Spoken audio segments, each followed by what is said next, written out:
over us. Teach us, love us, Lord, and help us to grow into Christ-likeness as we understand you more and more. Lord, you ask you, Holy Spirit, speak to us, enable us to understand, enable us to concentrate, and we reject anything, anybody, any deed that may distract us from your wonderful teaching. Lord, we like to focus ourselves to you alone. Move among us, heal our lives, challenge us, teach us, Father. We seek you in Jesus' mighty name. How to maximize safety and other timely lessons from Proverbs chapter 4. Atin pong basahin ang Proverbs chapter 4, verses 1 to 6. Listen, my sons, to a father's instruction. Pay attention and gain understanding. I give you sound learning, so do not forsake my teaching. When I was a boy in my father's house, still tender, and an only child of my mother, he taught me and said, lay hold of my words with all your heart. Keep my commands, and you will live. Get wisdom. Get understanding. Do not forget my words or swerve from them. Do not forsake wisdom, and she will protect you. Love her, and she will watch over you. At sa pagbasa natin yan, sa pagpapatuloy pamamaya, pagpalain tayo at ipaunawa ng Panginoon ang hiwaga ng kanyang salita. So ano pong isa nating matututunan dito, nuggets of wisdom from Proverbs, is that a son should listen to his father. Of course, needlessly, a daughter should listen to his father, and a son should listen to his mother. Daughter to her father and mother. In other words, figure of speech lang yung son and father. Basta't anak at magulang. At kung babaligtarin po natin yung sinasabing katuruan, na ang anak ay dapat makinig sa magulang, mayroong katuruan din yan na hindi sinabi pero implied that parents are to teach their children. Ano naman ang papakinggan ng anak kung wala namang itinuturo ang magulang? So parents are to teach their children, and children are to listen to their parents. What else can we learn? The children who learn from their parents teach their children in turn. Pag sila nang naging magulang, ano pang ginagawa nila? Tinuturuan din naman nila ang kanilang mga anak sapagkat sila ay natuto, sapagkat sila ay may nalaman.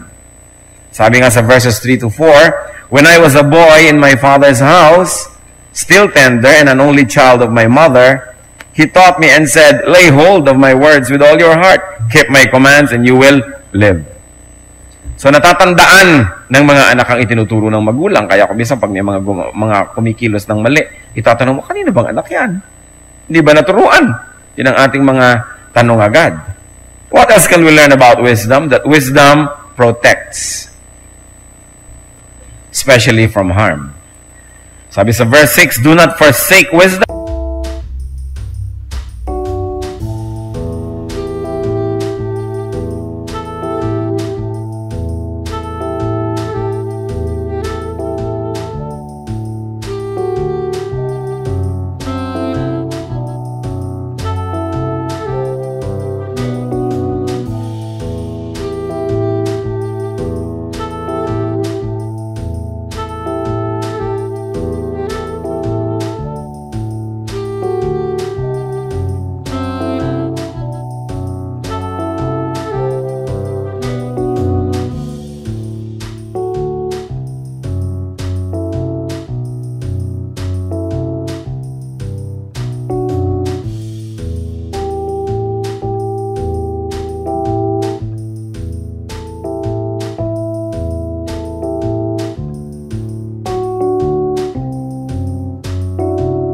And she will protect you.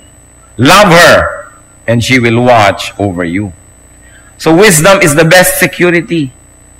Bakit po wisdom ang best security? Because most dangers, most disasters that people get into are self-made. Bihira sigurong panganib yung nanggagaling sa labas. Maraming panganib galing sa loob.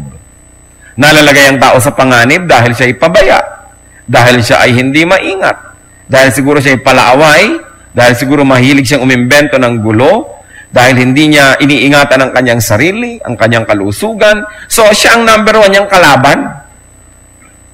A man's foolishness is his number one enemy. Mahirap naman tayong maapektuhan ng iba nang hindi natin pinapayagan. It is very difficult for people to affect us without our consent.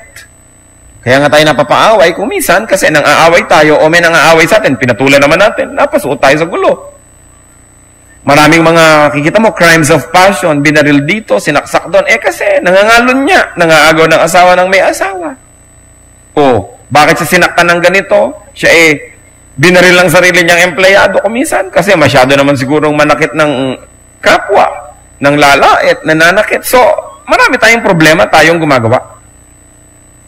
Kaya ang number one security ng tao ay siya maging matalino, maging wise.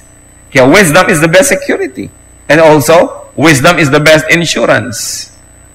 Sapagkat yung taong wise, nag-iimpok, nag-i-invest, inaayos pati ang future, inihahanda ang sarili sa mga darating na kalamidad. Kaya yung taong marunong, nasa kanya na ang lahat ng uri ng proteksyon.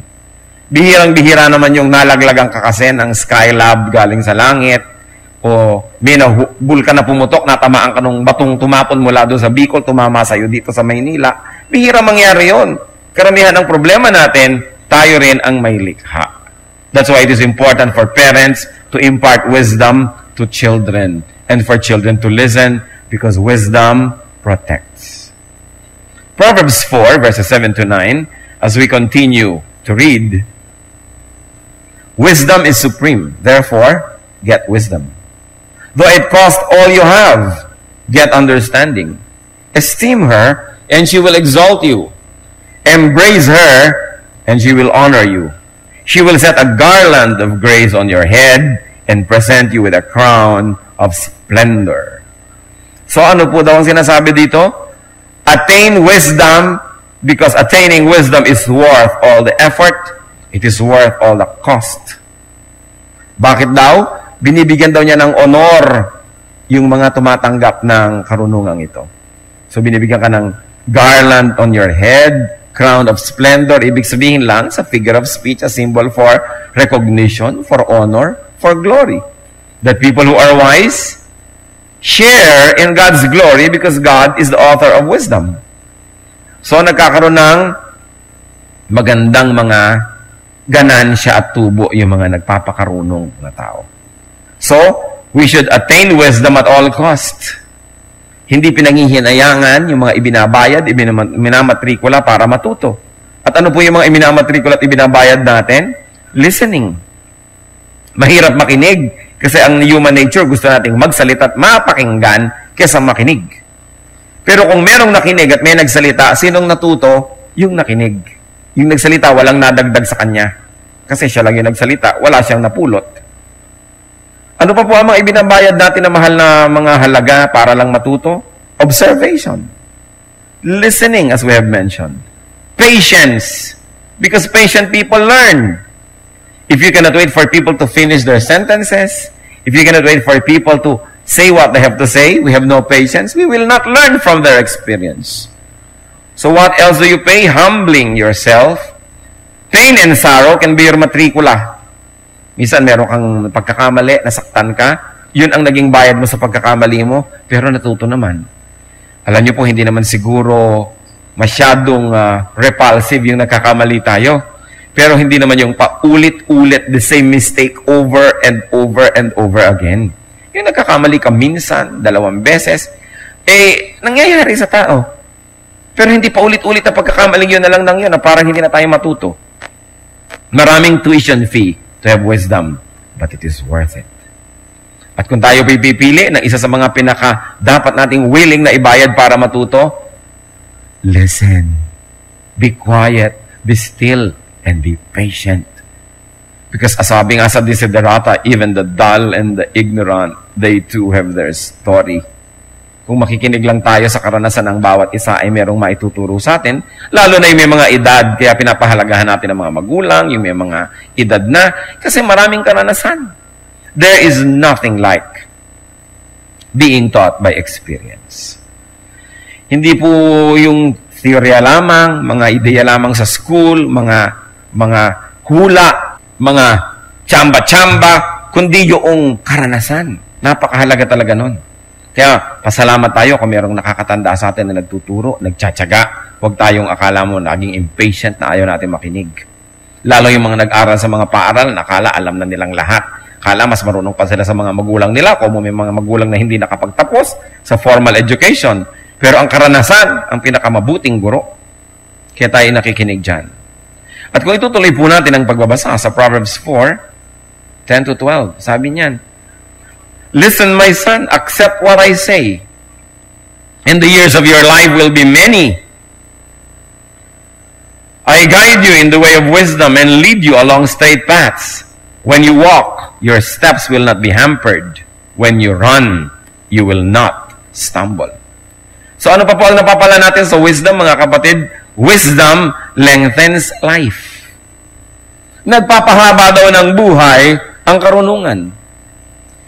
Maaaring ito'y pagpapahaba ng dami at bilang ng mga taon ng ating buhay sapagkat yung matalinong tao, hindi nakikipag-away ng di kailangan, kumakain ng tama, namumuhay ng tama, natural, hahaba ang buhay. At ano pa po? Maaari rin naman na yung lengthening of life does not always mean number of years, but the quality of your life. Na yung taong marurunong, alam natin na ma-appreciate kahit yung ganda lamang ng sunrise, yung ganda ng sunset. Na-appreciate natin yung mga araw na payapa at tahimik. Nagpapasalamat tayo sa Panginoon. Na kahit tayo kuminsan nararatay sa karamdaman, tayo nakakapagpasalamat dahil nagkakaroon tayo ng oras magpahinga. Makapiling ang Diyos at makaulayaw siya ng halos ay tuloy-tuloy at walang patid, lalo't walang dumadalaw sa atin. In other words, wise people are able to see the beauty of every moment. Therefore, though they may have short number of years in terms of life, there is so much life in their years that, in other words, they have a long life also. At saka yung mga wise people, maraming nako-cover. Parang mahaba ang buhay. Halimbawa, mag-high school ka, tinapos mo ng 4 na taon, sa 4 na taon, marami ka nang na-cover. Kung 3 taon na, nando ka pa sa first year, para namang agsin ang buhay mo dahil humahaba ang mga taon, yun pa rin ang pinag-aaralan mo, yun pa rin ang alam mo, parang maiksi, hindi ka umaasenso. Kaya yung wise people get the most out of life. That's why it is important to be always wise. Let's go on, Proverbs 4, 13 to 17. Hold on to instruction. Do not let it go. Guard it well, for it is your life. Do not set foot on the path of the wicked or walk in the way of evil men. Avoid it. Do not travel on it. Turn from it and go on your way. For they cannot sleep till they do evil. They are robbed of slumber till they make someone fall. They eat the bread of wickedness and drink the wine of violence. So may tinuturo na naman dito ang wisdom. Do not join the wicked in their ways. Huwag makikisali sa gawain ng mga masamang tao. Huwag gagawa at sasama sa mga masamang gawain ng mga tao. Bihira naman po yung makikita nating taong masama siya all the way. Kadalasan meron siyang mabuti. May tama rin sa kanya. Kaya tayo'y nalilibang at napapasama rin tayo pati sa mali niyang ginagawa. Kaya selective tayo. Pag yung tao mabuti, kasama natin siya sa ginagawa niyang mabuti, hindi ibig sabihin sasama tayo sa lahat ng ginagawa niya kahit may mga bahagi na doon na hindi mabuti. Kinakailangan. Itinuturo, sabi, anak, huwag kang sasama sa mga gumagawa ng masama. Of course, there is also another unsaid there, mga magulang. Paano natin sasabihin sa mga anak natin na huwag kang sasama sa gumagawa ng masama kung nakikitang gumagawa tayo ng masama?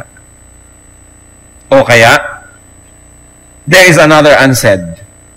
Pag sinasabi natin huwag kang sasama sa gumagawa ng masama, dapat nagbibigay tayo ng alternative, ng choice, na meron tayong itinuturo at ibinibigay sa kanilang pagkakataon na makasama sa paggawa ng mabuti.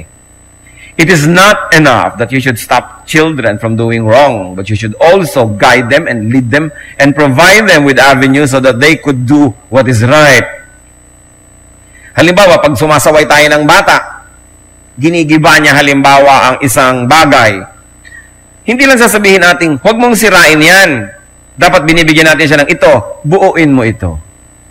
Kasi pipigilin mo yung bata sa paggawa ng ginagawa niya, wala ka namang ibibigay na ibang gagawin, di pagtalikod mo, itutuloy na naman niya yung ginagawa niya kasi wala tayong ipinalit Kaya mahalaga, may ipinapalit po tayong tama. Kaya pag pinipigil natin isang tao, tumigil ka ng paggawa ng masama, bigyan natin ng magagawang mabuti. Kaya nga sa church, tayo po ay hindi tumitigil ng kaiisip ng mga magagawa ng mga tao. Hindi lamang dahil gusto ng church na gamitin ang mga tao at pakinabangan sila, hindi po. Although that is not bad, because we are serving the body of the Lord. But many activities of the church are meant not only to use the people, but so that the people would do something good, so that they have a choice, and they will be able to stop doing something wrong. Halimbawa, tatanungin ko kayo, kung wala kayo sa church ngayong minutong ito, ngayong oras na ito, kung di kayo nakikinig ng salita ng Diyos at sumasamba sa oras na ito, ano kaya ang ginagawa nyo? Kaya pinupuno natin ng activities ang mga anak ng Diyos. Meron tayong midweek activity, merong prayer, merong worship maghapon, merong pagtulong sa mahihirap, merong mga medical missions tayo, meron tayong mga pag-develop ng ating mga talent, may mga artistic pursuits, meron tayong mga pag-aaral, at nang maubos ang oras natin sa paggawa ng tama. Because if the devil finds you idle, he will put you to work. And an idle mind is the devil's workshop. Kaya mga youth, tinatantad natin ng activity, sige, tumugtog kayo dyan, mag-practice kayo, mag-concert kayo, mag-drama kayo, para una, natututo sila sa kanilang ginagawa, at pangalawa, hindi sila nakaka-oras na magpakalat-kalat sa mga sulok-sulok at gilid-gilid. Dahil, nilikha tayo ng Diyos na talagang mahilig may gawin. Dahil ang Diyos, nakita nyo, pagbukas ng tabing, unang kabanata ng Biblia, anong nakita natin na ginagawa ng Diyos? Nagtatrabaho. Kini-create niya ang mundo, inaayos niya ang lahat. So, 6 days siya nagtrabaho, 7 nagpahinga. Ganon din, kapag tayo nilikha ng Diyos sa kanyang wangis, mahilig din tayong may gawin. Ngayon, yung mga bata na walang magawa sa bahay, wala kayo kasing ipinapagawa. Wala silang trabaho, wala silang responsibilidad, dilipad ng lipad, naiinip, nabobor. Pag tinanong mo, kumusta ka? Bored. How is life? Boring. Walang magawa. Bigyan nyo ng magagawa. Hindi nyo ba napansin? Karamihan ng mga taong naging kay titino, kayuhusay, magagaling, mga achievers. Yung nung bata sila, tinambakan ng mga magulang ng gagawin. Yung nag-aaral lang at gumagawa ng assignment, nag-aalaga pa ng kapatid, naglalaba pa. No? Yung mga andami-dami, maglilinis pa ng bahay, uuwi pa ng bahay, magpapakain ng baboy. Pagkatapos at saka pa lang makakapag-aral, o kaya nagtitinda ka sa palengke kasi meron kayong pwesto sa palengke, o may tindahan kayo, trabaho ka ng trabaho. Yun ang karamihan, nagiging mga mabubuting anak. Pansinin nyo. Yung mga pirmi na lang nakatunganga at walang mga ginagawa at mga spoiled. Tingnan ninyo kung ano naging mga bunga. Kung mga mabubuti bang anak, mga maalalahanin ba, mga mapagmahal bang mga anak. There is something miraculous about work. Because work produces character. Kaya binibigyan natin ng magagawa kahit kayo may mga kasama sa bahay, meron kayong mga household help. Kailangan ng mga bata may mga responsibilidad. Kasi puro nakatungangan na lang, walang magawa. Makikita ni Satan walang ginagawa, sabi, hoy, halika, bibigyan kitang magagawa. Kaya dapat po umaattend tayo ng mga church activities. Yung pagod na kayo para kayo mga pinukpok na dalag pag uwi niyo sa bahay, tulog na kayo. Ang taong tulog, hindi na nagkakasala pa. Yung mga tao hindi mga pagod, hindi ngayon pabiling-biling sa higaan, nag-iisip, nag-iimbento ng mga magagawang kasalanan kasi hindi makatulog. Kaya mahalaga, pagod. Kumusta kayo? Kayo po ba involved sa mga church activities? Aba, ang church na ito hindi na uubusan ng activities na ino-offer sa lahat ng taong willing na may gawin. Pero nasa sa inyo pa rin yun kasi hindi naman kayo pwedeng pilitin. It's a free country. May free will tayo. Diyos man hindi namimilit sa atin. Kaya kahalaga, wise ang tao. Sabi niya, aba, meron palang activities ang church. Kailangan akong sumali.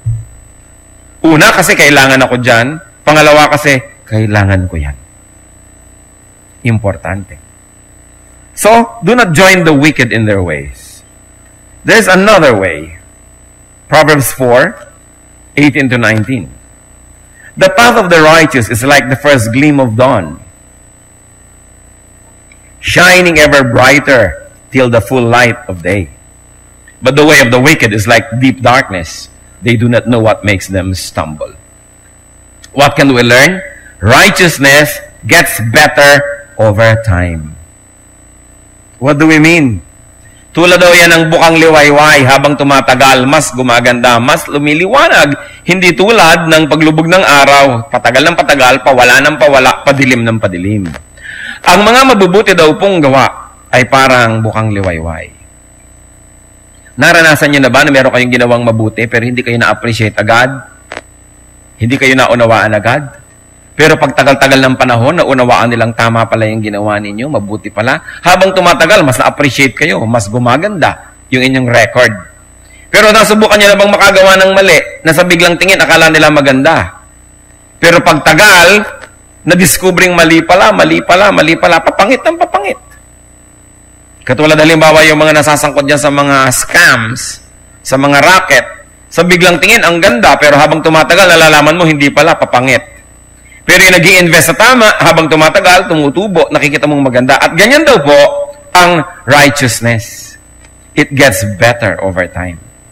Kaya mabuti na i-impart natin sa ating sarili, sa ating mga anak, sa ating nakakabata sa atin, sa mga tinuturuan natin, to be righteous. Righteousness is not always instantly and readily appreciated, but it's like the sunrise. Hindi pwedeng iwasan ang pagkalat ng liwanag. At pag kumalat yon, nagkakaalam-alam kung ano ba talaga ang ano dahil maliwanag. Kaya mabuti po ang itinuturo natin sa ating mga anak, sa ating sarili, puro paggawa ng matuwid. Sapagkat ang paggawa ng matuwid, habang dumadaan ang oras, lalo kang nabibistong matuwid ka pala.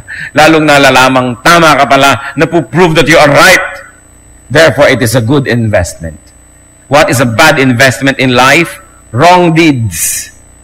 Lahat ng paggawa ng mali, pangit na investment yan. Halimbawa, may bata, minaltrato nyo ng maliit. Kung maliit pa siya, hindi naman siya nakakapag-isip na minamaltrato siya. Hindi niya uunawaan na inaapi nyo pala siya, na siya pala pinagkakaitan ninyo ng mga mabuting bagay. Pero pagdaan ng panahon, parang sunrise, liwanag ng liwanag ang isip niya, malalaman niyang inapi nyo pala siya, kinawawa nyo pala siya. Kaya haharap din kayo sa kanya pagdating ng panahon. Kaya mabuting investment yung paggawa ng mabuti.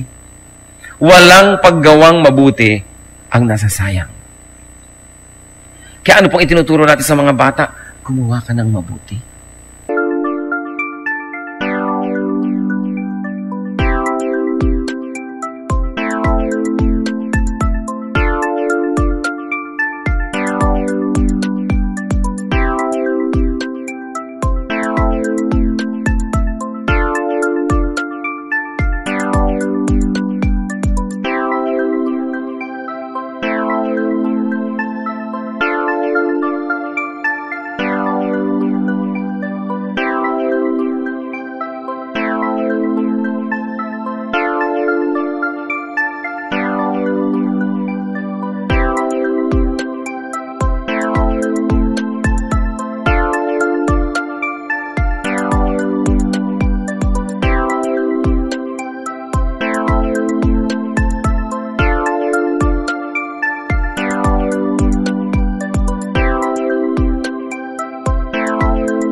Hindi yung smart ka kasi isahan mo yung kapwa mo.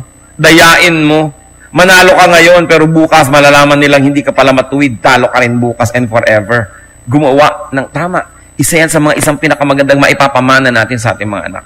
Kahit sa biglang tingin, sa panukat ng mundo, mukha tayong natalo, mukha tayong talunan, pero tama ang ginawa mo, imposible ka maging talo because righteousness is what God is all about. And God is on our side. So righteousness gets better over time. Proverbs 4:20-22. My son, pay attention to what I say. Listen closely to my words.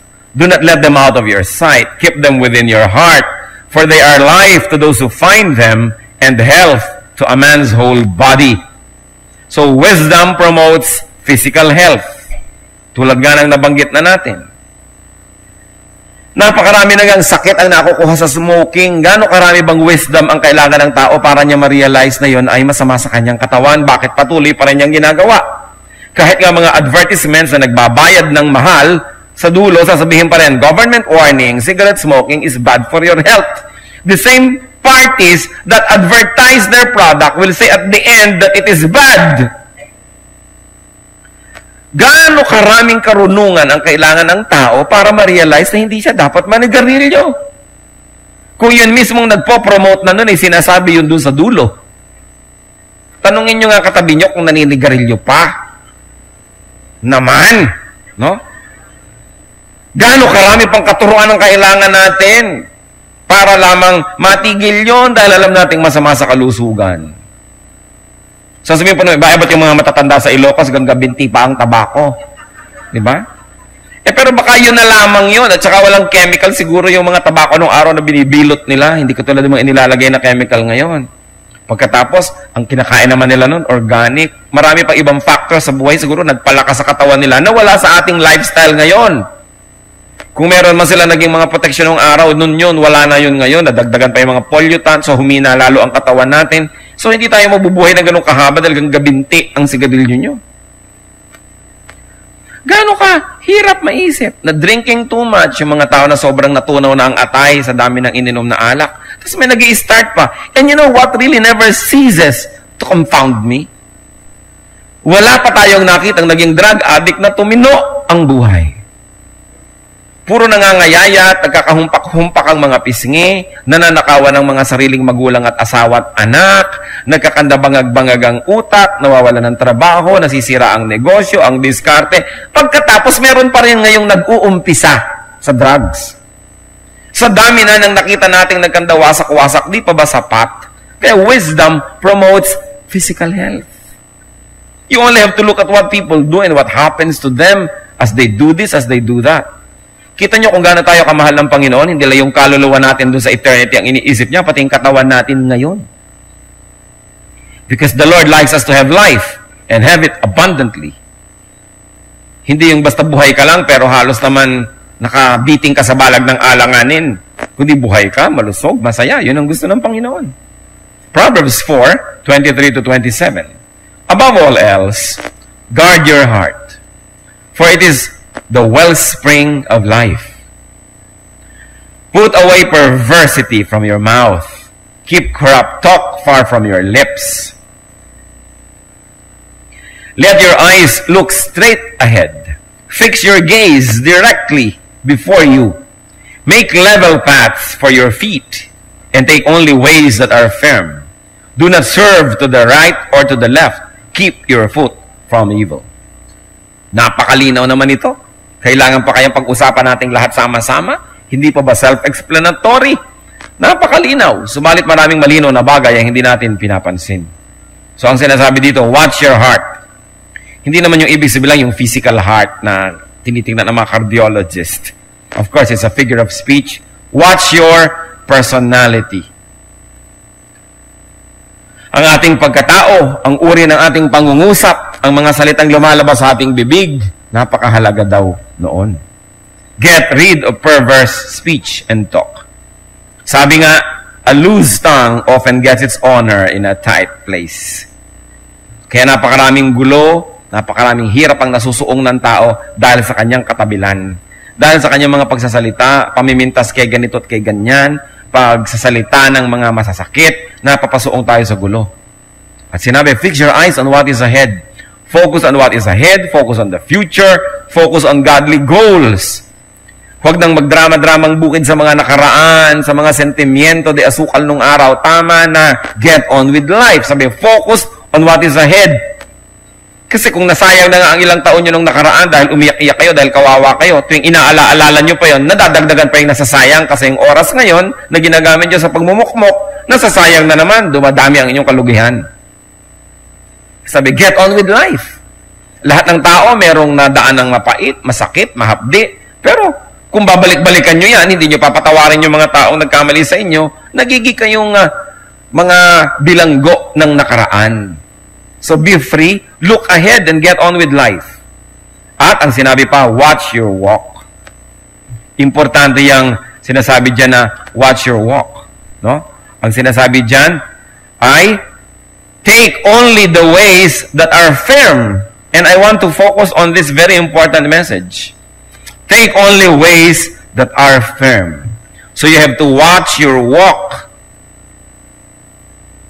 In other words, maging segurista. Importanteng maging segurista. Take only ways that are firm. Halimbawa, Meron kayong tulay na dadaanan, itatanong nyo ba, is it firm? Matibay ba? Kasi baka sa kalagitnaan, malagot, mahulog kayo doon sa tubig na may buhaya. O kaya hindi naman pala malalim, humampas kayo sa mga bato. Kahit na po kayo merong mga sinasakyan, is it firm? Nagbabiyahe kayo halimbawa sa Cannon Road, nagkaroon ng landslide, nagmamadali kayo, gusto nyo tumawid, kahit kapraso na lang yung natira, umuuga-uga pa. Ang tanong mo, is it firm? Baka ako mahulog. Meron kayong sinasandalan, chinecheck nyo naman, is it firm? Aakyat kayo ng hagdan, tinitingnan nyo, is it firm? So, gusto nyo mangutang, magne-negosyo kayo, ang tanong nyo, is it firm? May feasibility study na ba ako? Mababayaran ko ba yung loan, yung principal at saka yung interest at magkakatubo pa ba ako o baka maubos lang lahat? Is it firm? Magbe-business kayo, mag-i-invest kayo, is it firm? O baka naman magtatayo ako ng negosyo, yung uso lang ngayon, next week may iba na namang uso, so hindi na mabibili yung negosyo ko. Is it firm? Ilalagay ko ba doon yung mga savings ko or not? Alam niyo naman lalo sa ating bayan, uso-uso. Pag umusong inihaw na manok, bawat kanto may inihaw na manok. No?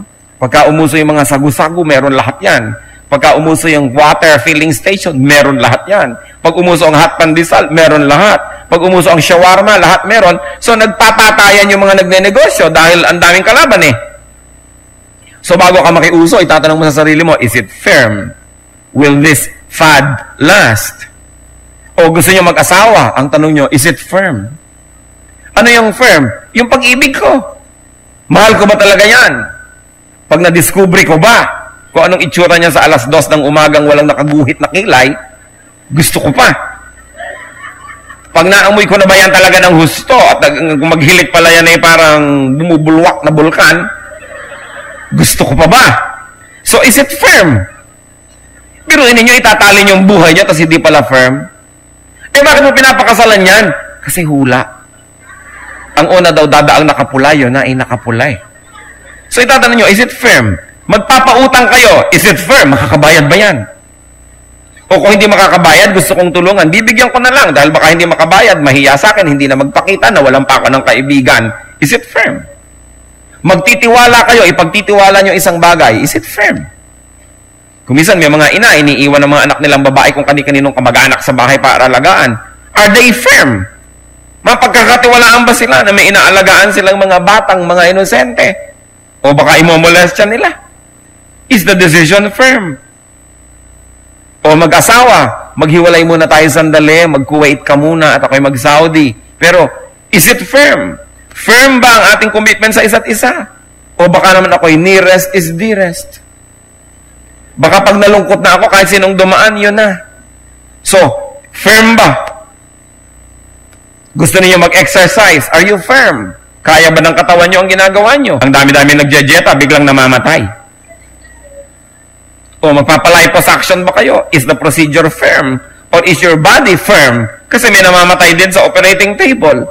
Kaya ang tinatanong, sinasabi, take only ways that are firm. Gaano karami pong mga kalungkutan, kabiguan, at mga kasakitan ang maiiwasan kung itinatanong lang natin yung, is it firm?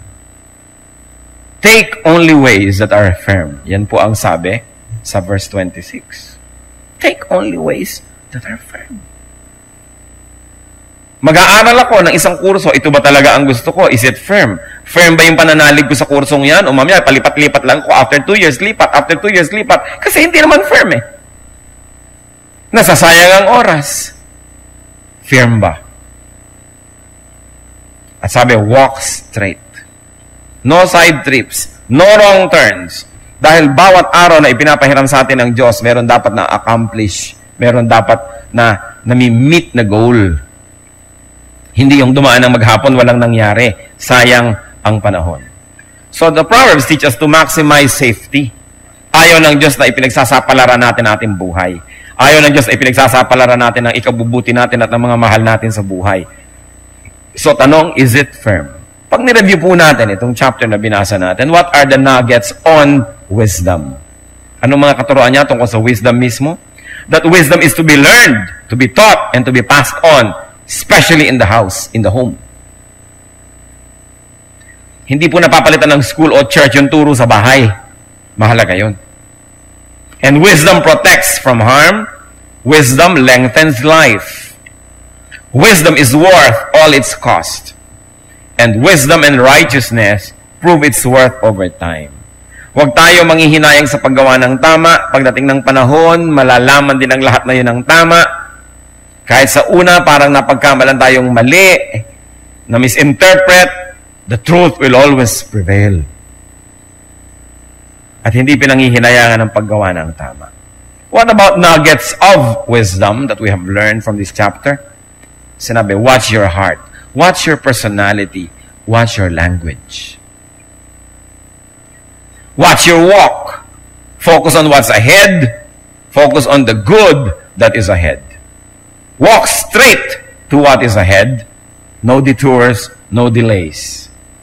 Ang buhay, merong certain length. Meron ding dapat ma-accomplish. Psalm 90, verse 12. Teach us to number our days aright, that we may gain a heart of wisdom. So turuan nyo kaming bilangin ang mga araw, to count the days, but more than to count the days, to make the days count. Huwag masayang ang panahon. And do not walk with wrongdoers. If we don't want our loved ones to walk with wrongdoers, we should provide them with something right to do. At tayo man, we don't want to walk with wrongdoers, humanap tayo ng iba na those who do the right, and we should walk with them. So what new wisdom are we learning? Kasi sabi, dapat we are continuously learning. Hindi dapat na yung utak natin nakakatulog na parang, ayoko na mag-aral, tapos ang pag-aaral ko mula nung nagkolehiyo ko, tama na. Pero ang buhay ay isang paaralan. We should never stop learning. And we should never stop teaching. Hindi kung may edad na tayo, hindi na tayo mag-aaral, hindi na tayo makikinig sa iba, hindi tayo makikinig sa nakakabata sa atin. Kasi may mga alam din yan na hindi natin alam. We should never stop learning. Yan ang ating tungkulin sa Diyos na nagbigay sa atin ng utak na dapat ay laging pinapakain ng bagong karunungan. Kasi hindi naman yan may empatsyo. Napakaraming kayang ilaman ng utak natin. According to studies, wala pa daw 3% ng capacity ng utak ng tao ang laman ng utak. Marami pang pwedeng ilaman. If you are wise and your ways are wise, your life will be better over time.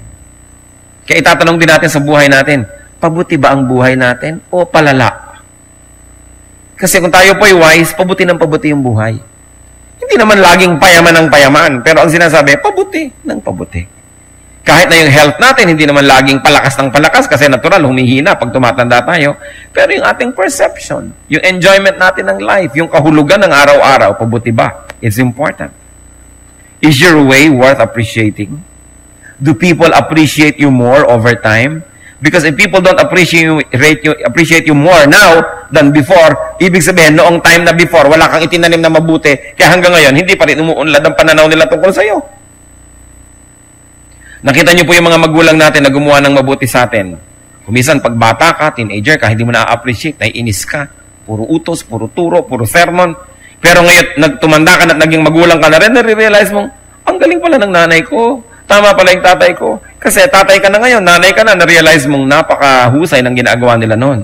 So, kung may ginagawa po tayong mabuti 5 years ago, 10 years ago, dapat yung mga kasalamuha natin noon, mas maganda na ang pagtingin nila sa atin ngayon kasi napuprove nilang tama pala tayo noon. Magandang investment po yung paggawa ng mabuti kasi sa pagdaan ng panahon, lalong na-appreciate yon.